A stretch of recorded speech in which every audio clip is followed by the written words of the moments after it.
Well, hello everyone, and welcome to HAP Financial Group's first quarter market update, where we're going to do a recap of 2025, as well as go into my thoughts on what the economy as well as the stock markets look like for 2026. Uh, Everyone has the ability to hit the raise your hand feature at the bottom of your Zoom screen if you have any questions, and I will spend some time at the end. The other options, you could always utilize the webinar chat if you have any questions that you would rather utilize that feature. With no further ado, let's get started. So as always, I like to start with the stock market. And today I'm going to just touch on a few macro points and then I'll dive into the numbers. 2025 is more or less as good as it gets when it comes to the investment world. It was hard to miss. And what I mean by that, you had a year where US stocks provided nice double-digit rates of returns. International stocks is great. Emerging market stocks like commodities, gold, real estate had an okay year. Bonds had a great year. It just hit on all cylinders. Um, they don't always go that way, as everyone here knows.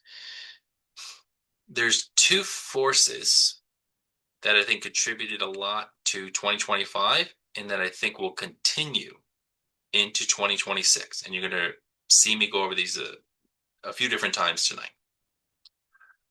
One is the AI trade. So this is the reality that we have a new technology that's supposed to be kind of revolutionizing the world. About six companies are spending almost $500 billion to see where this AI takes us.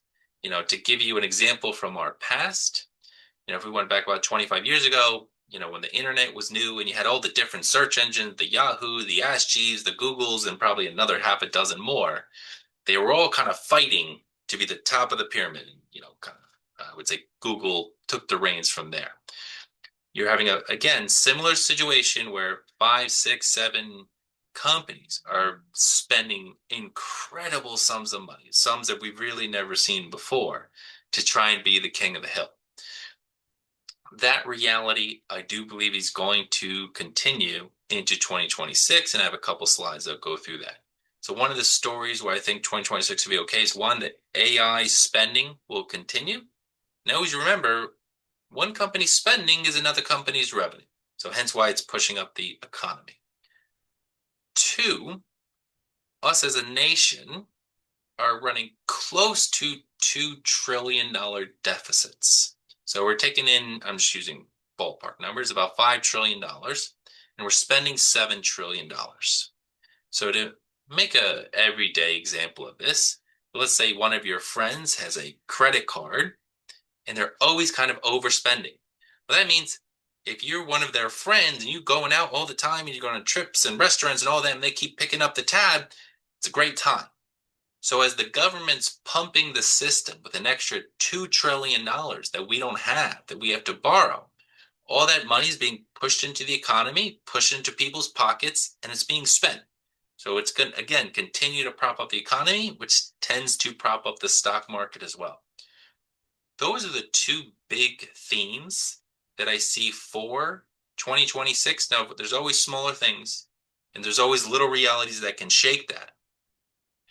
But those are powerful forces going in a certain direction that I don't see too much in the short run getting in their way. Now, that doesn't mean there's none. So a very recent reality was currently the administration, he's sent a subpoena over to the Federal Reserve for criminal charges versus the Fed president, Jerome Powell. As far as I know, that hasn't happened anything quite to that degree. At least been 50 years since.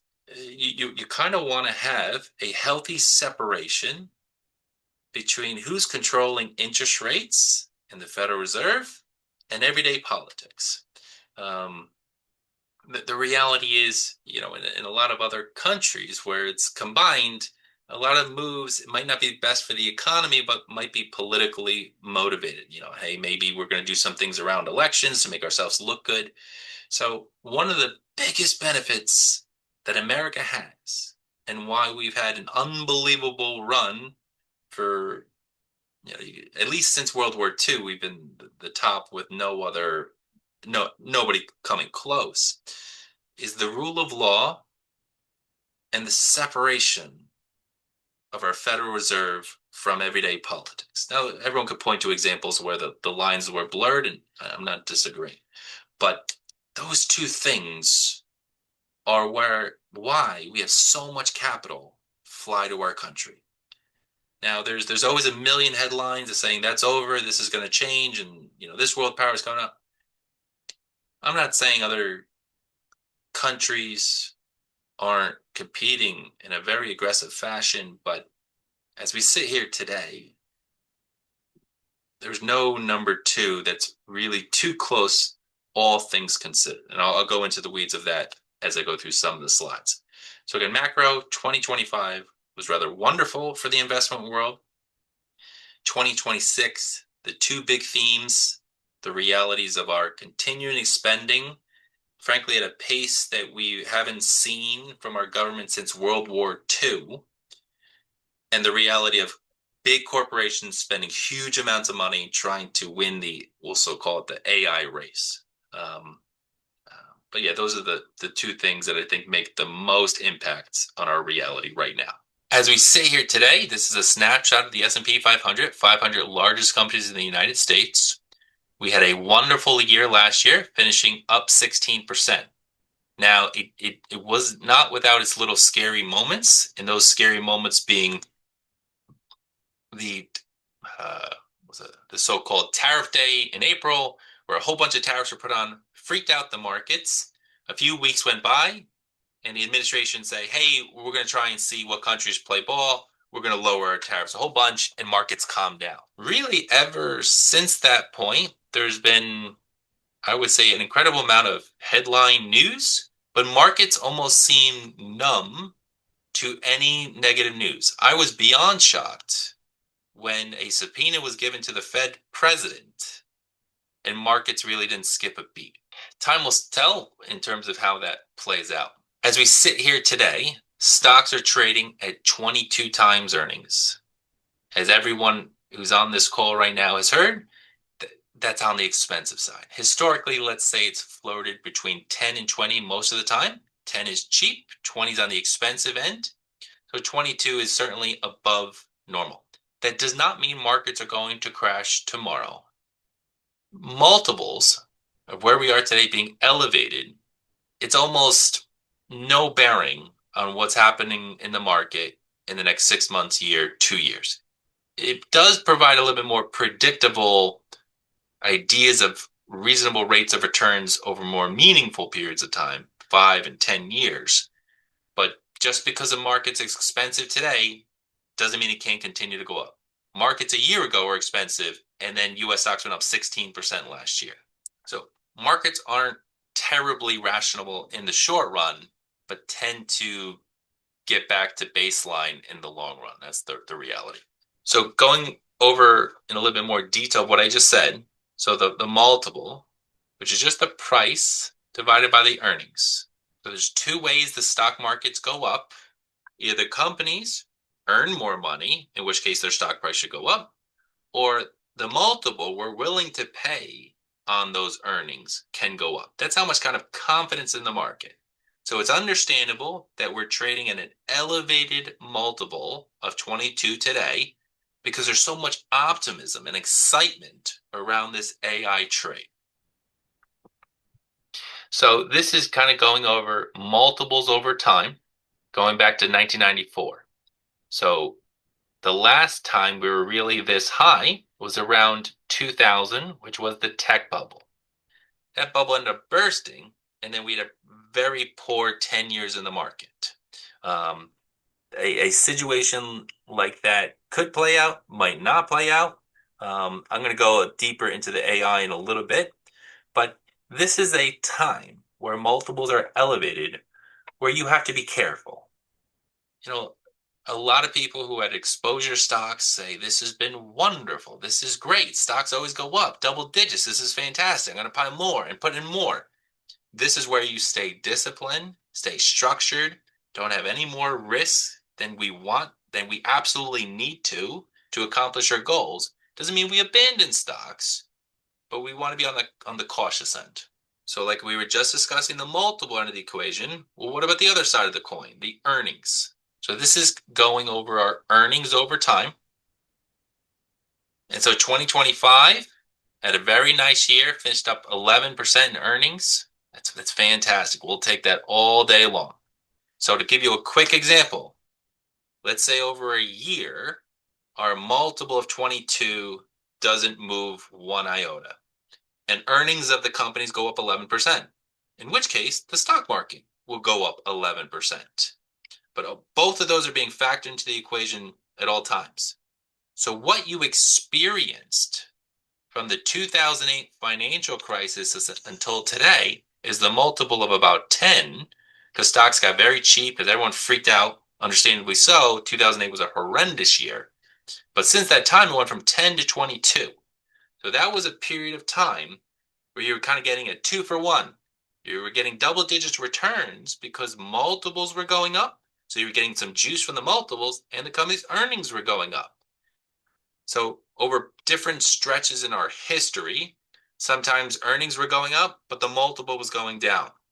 So if you look at from 2000 to 2009, that was the situation. Companies were sort of earning money okay, but the multiple was going down. So you kind of had what we would call a lost decade, and the stock market did not make any money over that period of time. I am not saying that's what's going to repeat itself. These were two of the worst recessions since the Great Depression. But if someone is going to say this 15-year run we've had in U.S. stocks is wonderful, it's going to continue at the same pace for the next 15 years, history would say that's a pretty low probability. So again, for 2026, most economists are putting earnings projections coming in at 15%. That's fantastic. It's kind of hard for markets to go down too much and the economy to shrink if earnings are going up. That's just the reality. And a lot of this is, like I said, a handful of companies spending money hand over fist. So let's dive into those companies a little bit. So we are more top heavy than at any point in history. So as I mentioned, the S&P 500 is the 500 largest companies in the United States, but it's a market weighted index. So the bigger you are, the bigger you're being represented in the index. So as of today, the top 10 by market cap, just how big you are as a company, represent over 40% of the index. So more or less, we've entered a world where we're kind of living and dying, at least in the US stock exposure, by how well these top 10 do. Well, their multiples are trading at even more elevated levels. So here's the S&P 500. Their average, let's say, is around 17. We're trading at 22. That's expensive. So the top 10 normally average around 21. You normally trade at a little bit of a premium, but they're currently trading at 28. So, all those big companies in the tech world that everyone knows and have been excited about, and they've been a big hitter and been consistent for a long time, they are getting a little stretched, at least when it comes to the multiple side of things. Again, doesn't mean they'll crash tomorrow. They still make very fantastic cash flows. But a company can continue to do well, but those multiples come down and then they provide a little bit more of a muted rate of return. But for now, at least for 2026, I don't see too much changing. Things have kind of gone fantastic in the tech large growth aspects of the markets. And this is just kind of taking this a little deeper dive. So here's the entire stock market, small companies, mid-size, value, growth, and kind of blended in the middle. Value stocks are, let's say you think a company should be trading at $50 a share and is only trading at $40 a share. You see it's cheap. So you're going to buy it because you think should go back to its normal level. A growth stock is a situation where it's growing at a fantastic pace. It might not be cheap, but you think it's worth it to buy because it's growing, again, at a fantastic pace. Most of the market is pretty reasonable in terms of their multiple compared to their 20-year average. Small, about the same, mid, not terribly aggressive. It's the large caps, and more specifically, large growth, most of those big tech names, and people have just piled into that trade. Now, it can continue for 1, 2, 3, 4, 5 more. You or I do not know the answer to that question. But at some point, things tend to regress back to a mean. You just don't know the when part. I'll tell you what, if I knew the when part, I would not be here right now. But just again, it doesn't mean you get out of them, but you always want to trim around the hedges. As things go up, you say, thank you so much. I'm going to take a little bit of my profits and I'm going to rebalance. If you did that last year, you look like a genius because international stocks did fantastic. Emerging markets did fantastic. Almost double rates of returns of US stocks. Gold did fantastic. So diversification served you very nicely. Um, but again, you just want to recognize what parts of the markets are cheap and what parts are expensive. Now, something my clients did a fantastic job last year. As I mentioned, we had the tariff day, I believe it was in March or April, and markets freaked out and ran around like crazy for about 3 weeks. I would say less than a hand, maybe two or three of my clients freaked out. Everyone else stayed calm. Kudos to you. And if you did that, at that point, markets dropped 19%, but then rallied in a rather fantastic fashion and finished up 16%. What this slide is just going over is markets are always going to give you a head fake. There's a lot of doomsday news out there. Markets, things could crash. A lot of time, markets just give you head fakes. So the time to take risk off is not when things are panicking. It's times like this.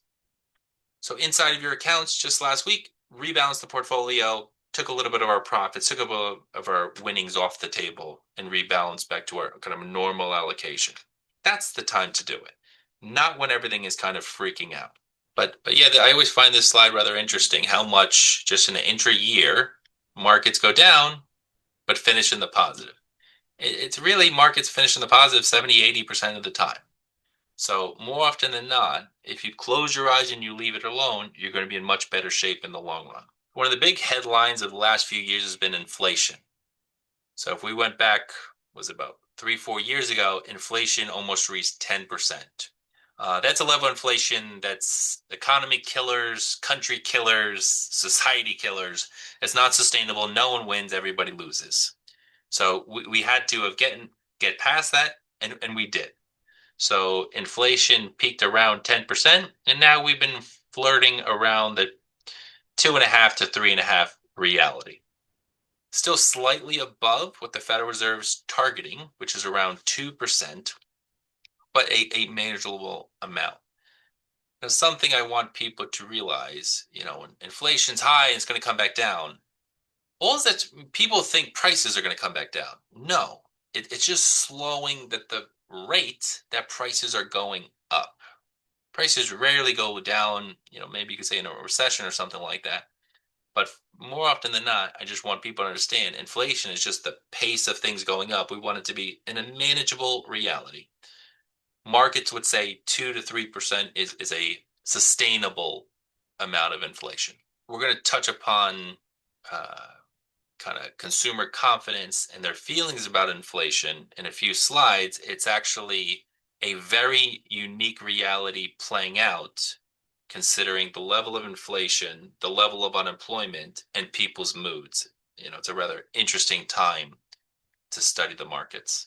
The actual only real loser over 2025 was the US dollar.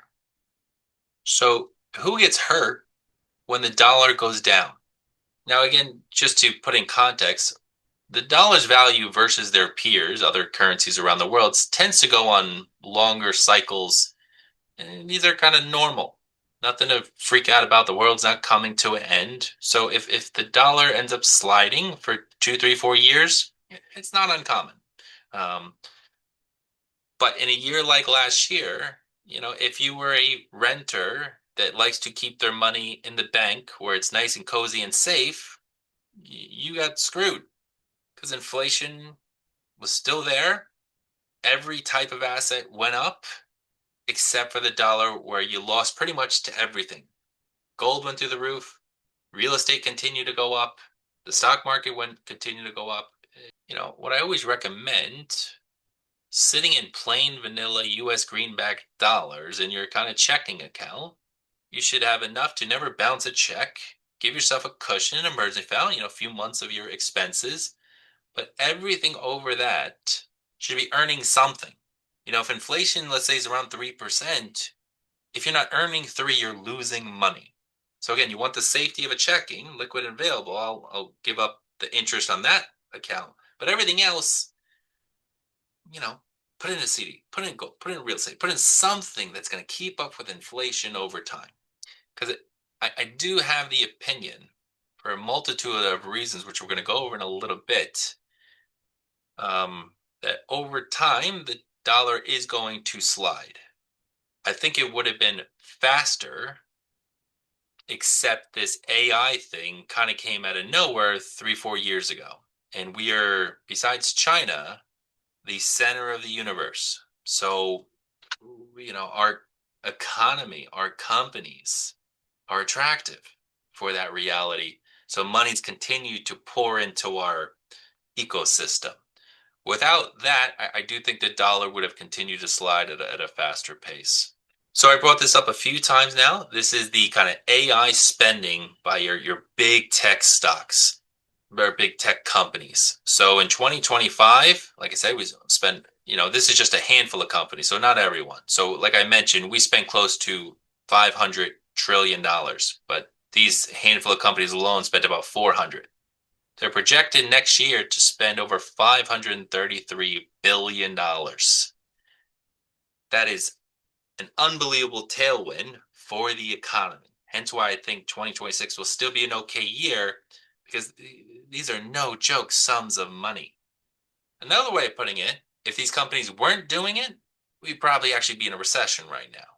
But you can't carve out, if this is part of what we're spending, it's part of what we're spending. So this trend, one of the big trends, it looks like it's going to continue, because the fruit at the end of the trail, or whatever, whatever that I just butchered in terms of a saying, think of Google 25 years ago and how wonderful of a company and how much they've grown. They just crossed over the $4 trillion mark in terms of a market cap.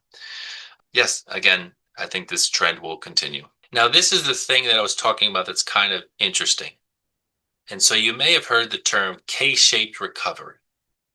So this is the concept of, you think of a uppercase K, a chunk of our country has gone up and a good healthy chunk has gone down. So if we were to separate the top 20% from the bottom 80, and we're looking at kind of net worth growth over the last 5 years, kind of all the winnings are being pushed into a smaller and smaller group of individuals. Now, every one of my clients on the call, you're in the top 20%. That's the reality.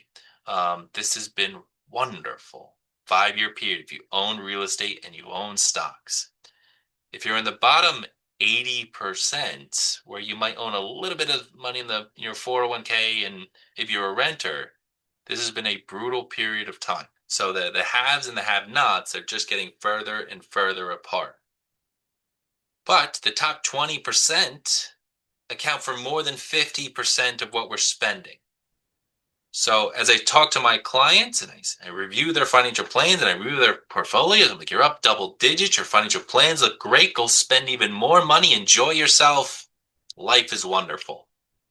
If you're 30 and you got 2 kids and you're trying to buy a house and it's at all-time high and the mortgage rates are high, and now you have to try to buy stocks in your 401k and you have to pay top dollar, paying 22 times multiple to get into those markets, and you didn't get to enjoy the last 10 years of appreciation, this is painful.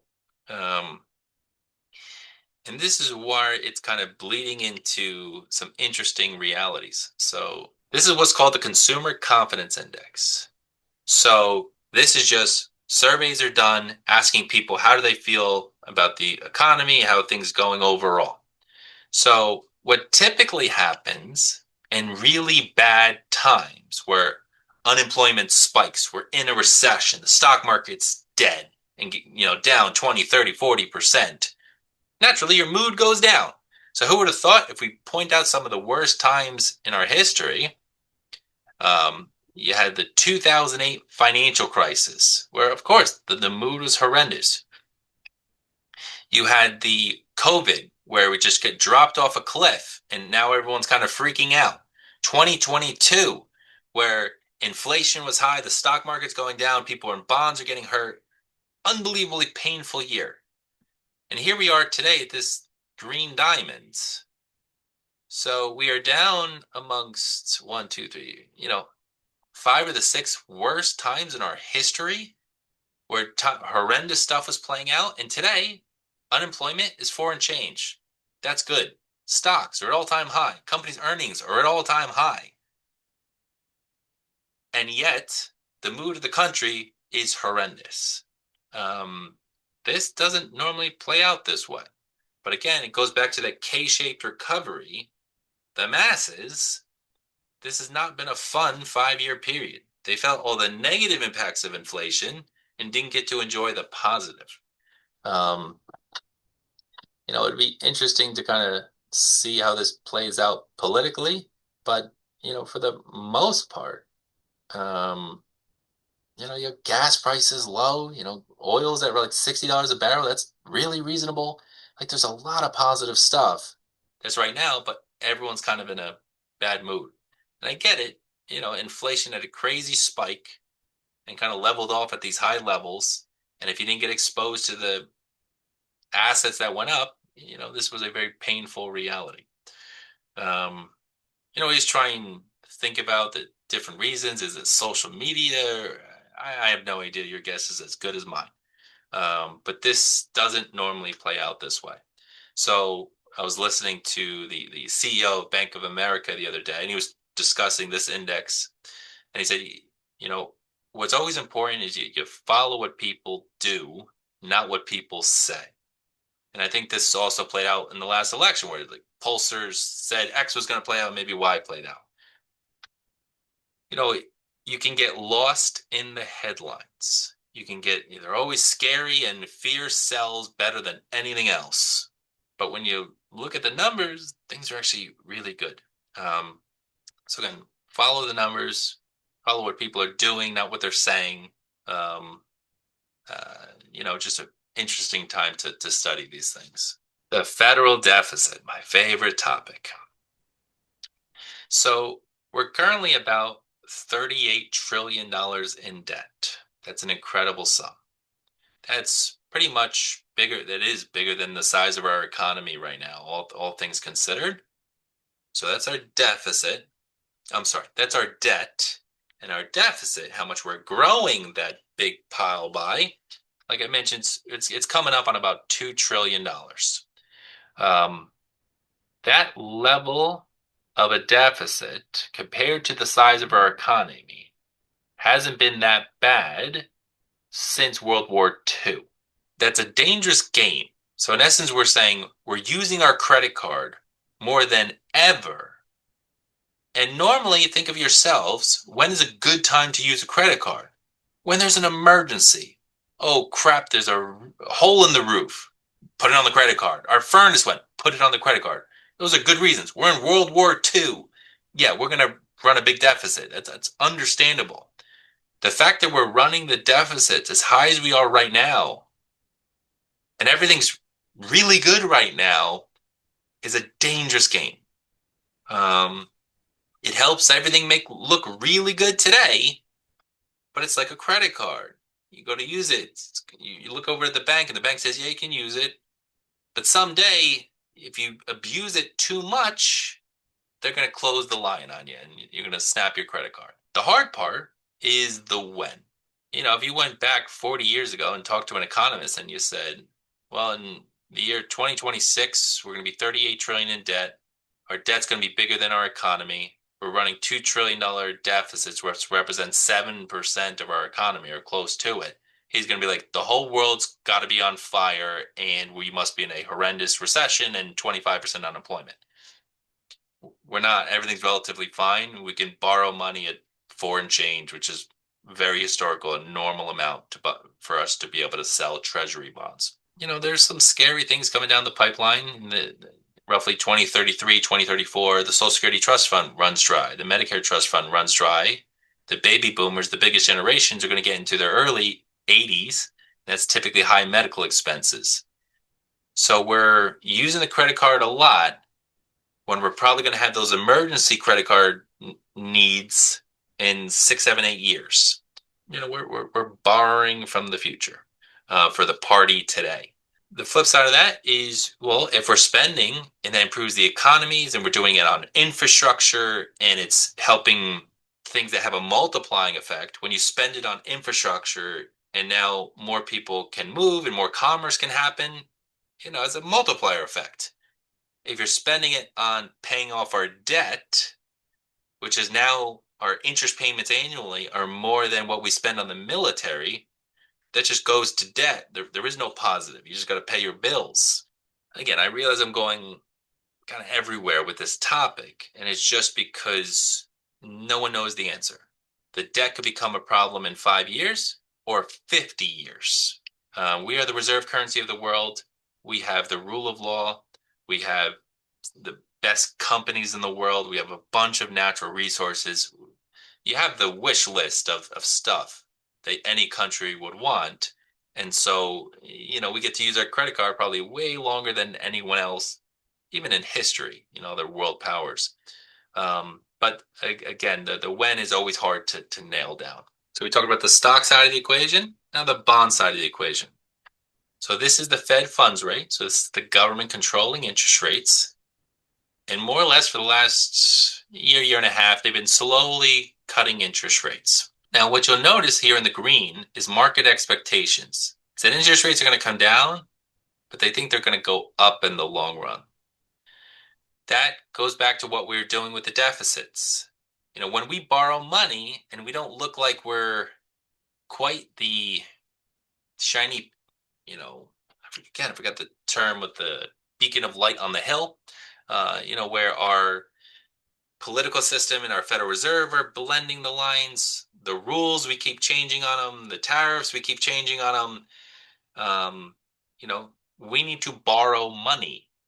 So we have to issue bonds, which are IOUs that we're saying we're going to pay people back. Or a 10-year IOU or 10-year treasury right now is about 4.15.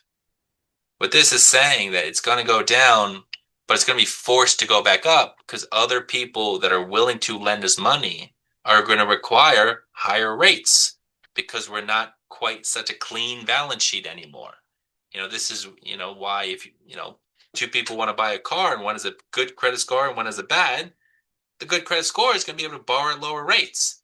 The more stuff you have going on, maybe you have a checkered income reality, a checkered pay back consistently reality, you're going to have to pay higher rates, which just makes life harder, which means you're going to have less money to spend on other stuff.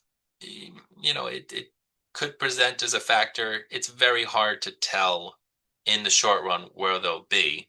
But markets are saying, especially the world we've been in for the last 15 years before 2022, where interest rates were at rock bottoms, we could borrow money at 1%, 2%, killer of savers because they could only get a CD for 1%. But we're probably never going back to any reality like that. So when I say bonds, just know that they're all different types of bonds. So here's the US Treasuries. You could buy a 2-year bond, a 5-year bond, TIPS, which is factor in inflation, 10 and 30 year. The main benchmark people look at is the 10-year bond, which is currently yielding 4 and change. Very reasonable when you look back at history. So as of right now, no problems whatsoever. Corporates and a lot of the bonds in our portfolio yielding right around 5%, we'll take that all day long. It's kind of painful for the bond market or more conservative people for the last 15 years. Now they pay a nice, healthy amount of interest. So I don't really have a lot of complaints for the bond market. And bonds overall had a very nice year last year. Now, international had its first good year compared to the US in a while. So a lot of international markets were up 20 to 30%, where we were up about 16. So we have gone on a long stretch here in the purple is a period of time where US stocks have outperformed. As you can see, they tend to seesaw back and forth. People like a certain trade. I like US large growth stocks, and that trade goes on for a while till they get too expensive. And then people start looking around like, oh my God, these are so cheap over here. And then money starts to flow in another direction. Hence, things tend to regress back to a mean. You're probably looking at a period of time where international and emerging markets have a little bit of a day in the sun. They're trading currently about 30 to 40% cheaper than us in terms of a multiple. Now, we deserve a higher multiple. They don't have a lot of the big tech names that have tremendous cash flow, great earnings. So we should be at a higher multiple than them, but not, I would say, 40% higher. So again, they should probably have a next few years. And then just played out what's played out recently of, the administration and a lot of European countries not quite seeing eye to eye. Europe's figured out that, hey, they can't rely on us militarily wise. So they are spending a lot more. Again, when they spend, it's going into their economy. It's helping the companies in their economy do better. So you're getting a little bit of a resurgence coming out of Europe. And this is kind of what I was just illustrating. So in 2025, you had Europe up around 40%, emerging markets 34, China 31, Japan 25, and us, I think this must be including dividends, up around 18%. Short run markets can easily seesaw back and forth, do their thing, but over a long 5-10 years, I have a feeling international probably does equal or a little bit better than US, just of where your starting multiples are currently at. Now, a lot of people on this call are approaching retirement, just retired, or a few years after, and you always say, oh, markets are crazy high and crash. What's going to happen? Just remember, you're going to go through 3, 4, 5 market cycles, recessions over the course of your life. But never freak out. It's part of the reality. There's nothing you need to do. Okay, I got it. But just remember, this is the last 75 years. So everyone on this call has some sort of mix of stocks to bonds. So let's say in this example, it's 60% stocks and 40% bonds. And he averaged a nice rate of return. It's a little over 9% for 75 years. I'll take that every day. And in any 5-year rolling period here in the gray, you haven't lost money. So again, stay disciplined, stay diversified, rebalance. We don't want to get overexposure. And if you do that, markets have served you beautifully over time. You just can't panic. Human error is where most of the pain is felt long term when it comes to people's investments. It's not markets. In saying that, I do want to open it up to questions. I did have a couple questions get sent to me before, which I'm happy to go over. But if anyone had any additional questions, you're more than welcome to raise your hand or simply write in the chat any question that you may have. And while I give everyone a moment to do that, let me go through some of the questions that were sent to me. A lot of them were very timely. So questions with regards to the Federal Reserve is buying short-term treasuries. Why are they doing that? There's going to be about 4 questions that are actually all really the same question, just asked slightly different. 2, the BRIC countries, Brazil, Russia, India, and China. There's a few other characters in there, like South Africa is in there, are trying to create their own currency. What does that mean for us? And what does that mean for the US dollar? China and Japan, China's been doing it for a while now, but have been selling their treasury bonds. When they sell, that's less buyers, that pushes up our interest rates. So what does that mean for the US dollar? All of these things are tied to our debt, tied to whether we're going to continue to be the reserve currency of the world. I'll give you my thoughts. And again, these are my opinions. It's very hard to nail these down. I just finished Ray Dalio's new book where he was talking about market cycles. Ray Dalio ran the biggest hedge fund in the world. He is very concerned about the United States, about our debt problem, and what that means for us going forward. as I mentioned before, the 2030s have a lot of things coming to a head. Our debt is going to become bigger and bigger problems. We're going to be forced to borrow more and more money. The Social Security Trust Fund runs dry. The Medicare Trust Fund runs dry. We're going to have to print more and more money. So one of the things we're doing, and actually did a decent amount of, is what's called quantitative easing. So we try to push interest rates down. So this is a situation where one part of the government buys it from the other part of the government to push interest rates down. So what happens, let's say on a monthly basis, the government sells treasury bonds. And depending on people willing to pay, the more the buyers that are out there, it pushes rates lower. So if you say it's a 10-year bond and we say we'll start the bidding at 4.25, and let's say China says I'll buy him if you do it for 4.2. Let's say a pension says I'll buy it at 4.15. And it just goes lower until no one's willing to go even lower, and then it gets sold. But as less and less buyers are out there, either because we've pissed them off or they don't think it's worth it because we're borrowing too much, now the government can step in and artificially buy it, and it helps keep rates low. But that's kind of like a beginning of the end. Once companies or countries and institutions see that, it's like you're manipulating the numbers. You're playing a little bit of game to make it look better. Now, that game could play out over 15 years. It could play out over 15 months. You don't know. A lot of this is confidence.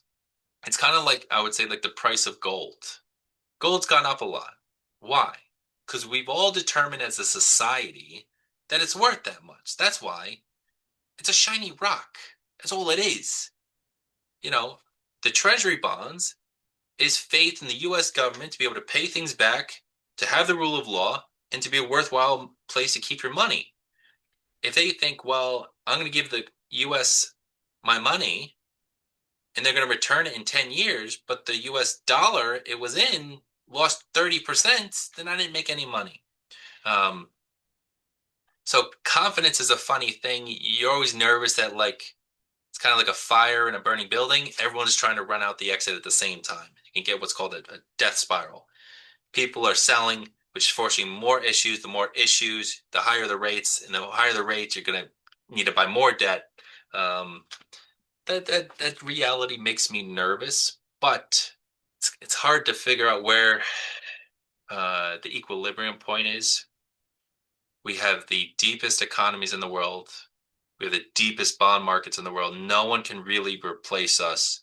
The natural resource, everything I was saying. Now, if a couple countries team up together, like we were saying with the BRICS, well, as individual companies, no one comes close.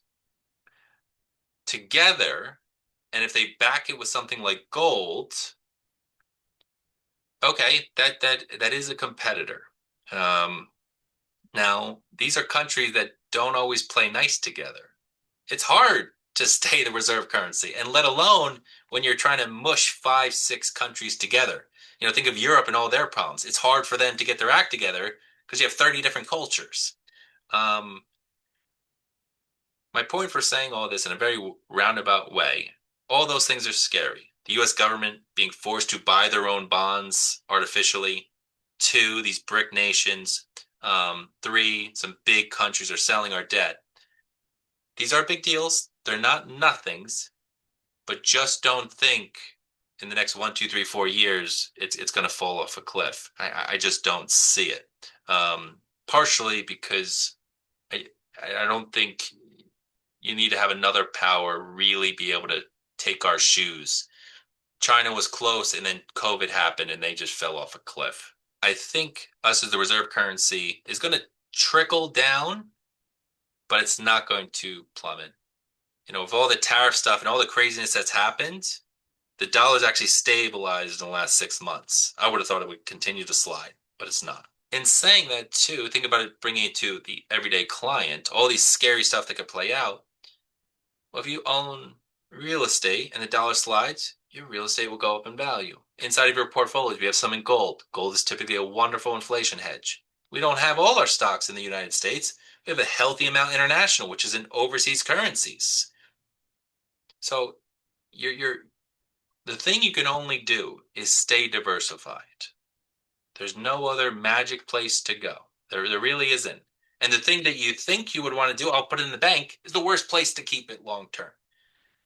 Own assets that do well with inflation, and be diversified. Because nothing is a perfect asset.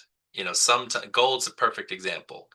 It's like a teenager. It just does what it wants whenever it wants. It's unpredictable, but it tends to give it 10, 20, 30, 40, 50 years. It looks good over time, especially against inflation. Same with the stock, same with real estate. You want to just hedge your bet and just be splintered into more and more things. You might have also seen in the portfolios, I've splintered the bonds into 4 different asset classes. Um, when things make you nervous, you just diversify. That's the name of the game. If the AI bubble bursts, I'm not even sure if I think that's the worst case scenario. You know, let's go through what could happen in the next 5 years. AI works or it doesn't.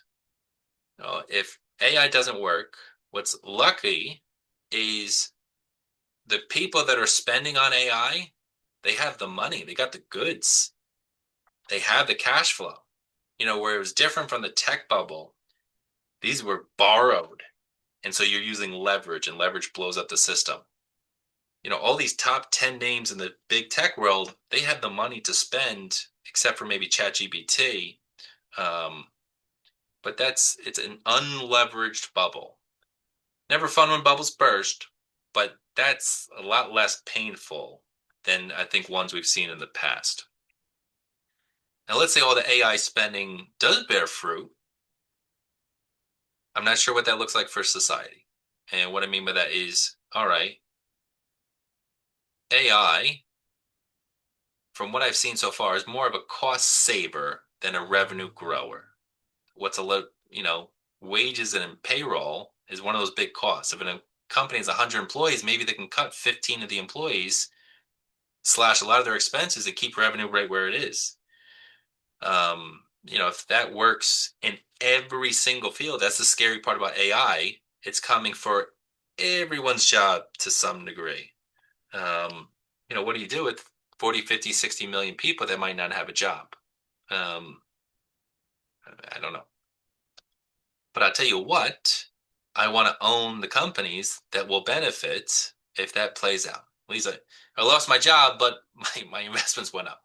I know it sounds horrible, but again, it's even more, again, you want to be diversified. You want to have exposure to kind of everything. So again, as of right now, this bubble is not irrational. Irrational typically is where you're using large amounts of leverage, which is really not there. Because again, these companies have the cash to burn. So I'm okay with that reality right now. The last question was with regards to the real estate sector. Is there a bubble there? Is there concern? The housing market is fantastic. There's more equity in homes today than ever before. So there's not really a bubble in the residential real estate world.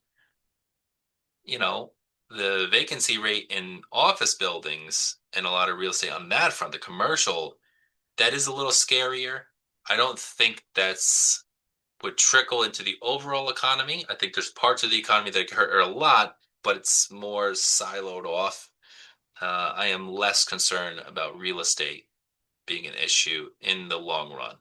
There's going to be some price adjustments, but I don't think that will greatly impact markets.